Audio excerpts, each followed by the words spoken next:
Saya akan melanjutkan pembahasan tentang belajar filsafat. Yang lalu saya sudah membahas tentang ajaran Xinzi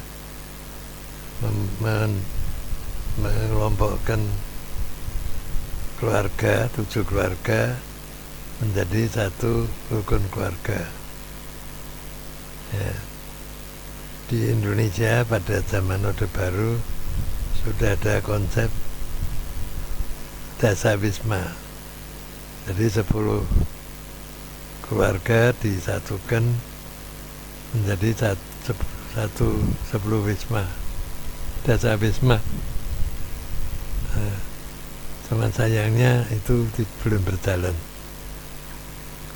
Saya kembali kepada ide dari Xinzi. Jadi ide Xinzi itu 7 keluarga disatukan menjadi satu rukun keluarga. Tujuannya supaya menghindari munculnya kemiskinan. Ya, penduduk bisa miskin ya, karena dia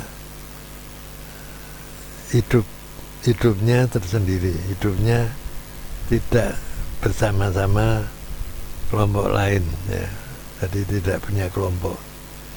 Kalau mereka rukun bersatu dalam kelompok ya, maka mereka yang miskin bisa ditolong, itu bisa bangkit ya. Dengan adanya 7 keluarga sebagai satu rukun keluarga itu, nah ini kalau satu kelurahan maka seluruh kelurahan itu penduduknya terorganisir atau terkontrol dengan baik. Jadi tiap warganya itu bisa dikontrol, baik pendidikannya, pekerjaannya, kesehatannya, kebutuhan hidupnya, semua bisa dicukupi karena ada kerjasama dengan kelompok-kelompok yang lain. Itu idenya seperti itu. Ide Xinzi ini justru di Tiongkok setelah dinasti Han ya, atau setelah dinasti Jin ya, kemudian ganti dinasti Han, tidak dijalankan. Para kaisar namanya kurang memperhatikan ide dari Xinzi ini, dan sebaliknya ide dari Xinzi ini diambil oleh Jepang ya. Maka Jepang sejak ribuan tahun ya, jadi Jepang mengambil ajaran Xinzi ini sejak abad pertama Masehi. Maka selama ribuan tahun Jepang ini menjadi negara terkuat di Asia. Susul Tiongkok yang wilayahnya besar tapi tidak sekuat Jepang ya. Negara yang wilayahnya lebih kecil ya. Ini di Tiongkok raja-raja itu hanya memperhatikan kepentingan raja, kepentingan pemerintah, kepentingan pejabat, tapi kurang memperhatikan kepentingan rakyat. Itu diungkapkan juga oleh Wang Yangming ya. Sehingga banyak orang-orang dari Tiongkok itu pergi merantau ya, karena apa? Di negaranya sendiri kurang mendapatkan perhatian dari pemerintahnya ya, karena para kaisar atau keluarga kaisar, yaitu bangsawan-bangsawan, juga hanya mementingkan kepentingan mereka sendiri. Rakyat kurang mendapat perhatian dan lebih banyak ditindas ya. Tanah-tanah menjadi milik bangsawan ya, yang mereka menjadi tuan tanah, rakyatnya menjadi petani yang hanya kerja untuk tuan tanah. Ini yang membuat rakyat Tiongkok itu menjadi sengsara. Tidak heran kalau banyak orang Tiongkok, orang Tionghoa meninggalkan negerinya untuk merantau ke negeri lain, ya, yang jumlahnya cukup besar. Sampai sekarang tersebar di berbagai negara di seluruh dunia. Itu salah satu penyebab orang Tionghoa banyak merantau. Selain misalnya iklim, ya, mungkin orang-orang Tionghoa juga memilih, ada yang memilih suasana atau iklim daerah yang iklimnya berbeda, mungkin juga seperti itu. Tapi kalau alasannya hanya iklim, mungkin tidak sebanyak yang sekarang ini. Tapi itu menurut sejarah, ya, memang secara bergelombang orang-orang Tionghoa itu meninggalkan negerinya karena keadaan negeri Tiongkok yang kurang baik, ya. Pada zaman Mao Zedong, ya, pada tahun 1949 itu Mao Zedong mulai memperhatikan konsep dari Shinzo itu. Rakyat diatur menjadi bergu, ya, jadi keluarga itu dianggap 7 keluarga dianggap satu regu, gitu, ya. Jadi satu dikelompokkan, ya, menjadi kelompok, ya. Cuma sayangnya belum punya konsep yang jelas tentang tugas-tugas dari para penduduk itu, ya. Baru tahun 1980 Deng Xiaoping tetap melanjutkan ajaran Shinzo dan dengan jelas membuat penataan yang lebih baik, ya. Jadi intinya suatu negara itu dalam mengurus penduduk itu tentu saja yang utama adalah ketertiban administrasi. Nah, itu, tapi kemudian juga kontrol secara fisik, ya, secara nyata terhadap kehidupan rakyat, ya, dengan adanya ajaran Shinzo tadi tentang membentuk kelompok keluarga atau rukun keluarga itu, kalau itu dilaksanakan maka seluruh rakyat, hampir semua rakyat, ya, atau sebagian besar rakyat itu bisa terkontrol, ya, secara nyata, ya. Jadi mereka diperhatikan secara nyata. Berbeda dengan negara-negara maju di Eropa. Nah, meskipun di Eropa tidak pakai sistem keluarga, ya, tetapi mereka sudah menggunakan teknologi yang sangat canggih sehingga bisa mengontrol setiap penduduk itu, ya. Bahkan setiap anak di Amerika, baik warga negara Amerika maupun bukan warga negara Amerika, semuanya terkontrol, ya, secara cermat oleh teknologi yang mereka miliki, ya. Di Indonesia teknologi juga sudah maju, cuma sayang belum dimanfaatkan secara baik untuk mengontrol penduduk, ya, seperti yang ada di Amerika, ya. Mungkin itu penting sekali itu untuk mengurangi kejahatan, ya, dengan adanya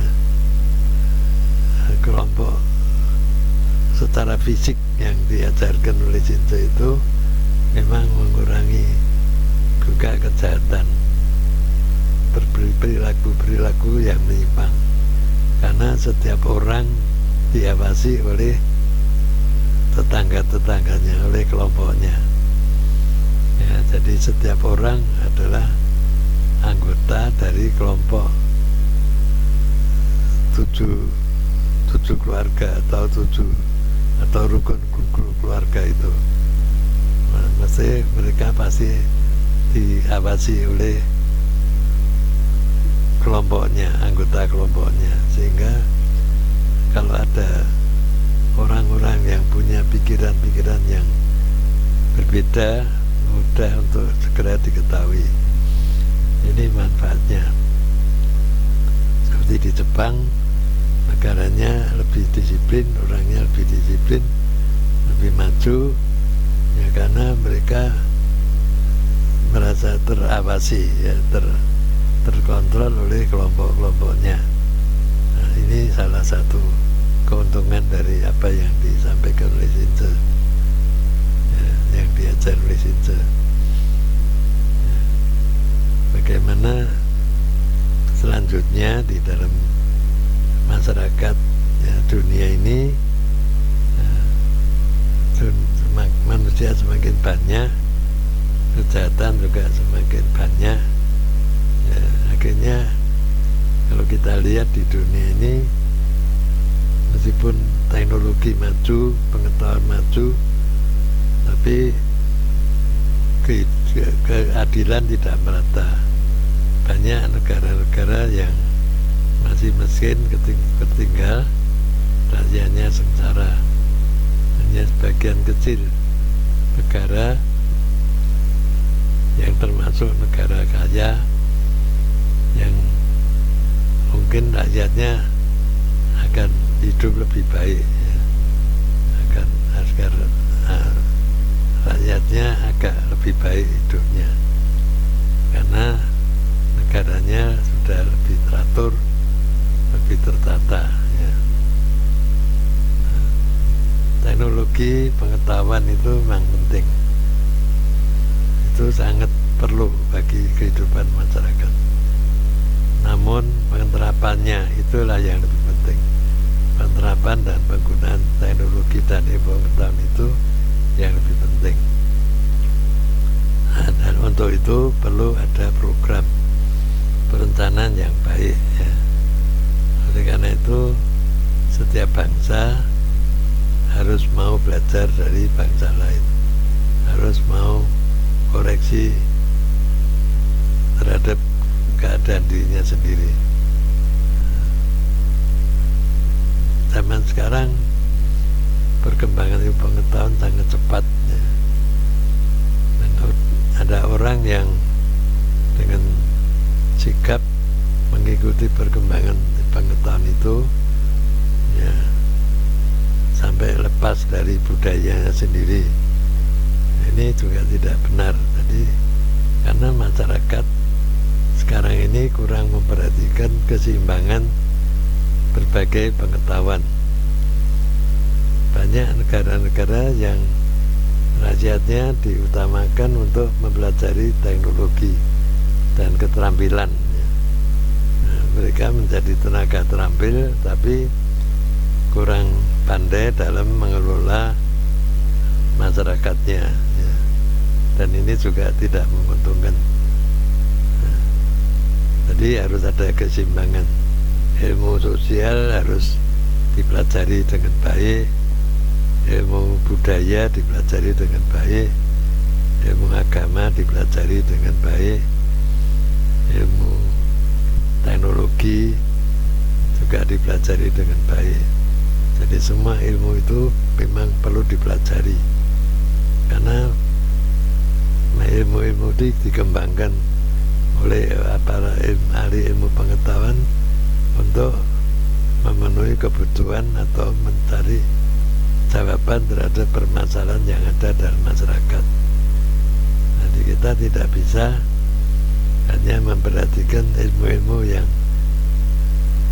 secara materi menguntungkan, ya. Jadi hanya ilmu yang praktis, ya, praktis bisa cepat untuk mendapatkan uang.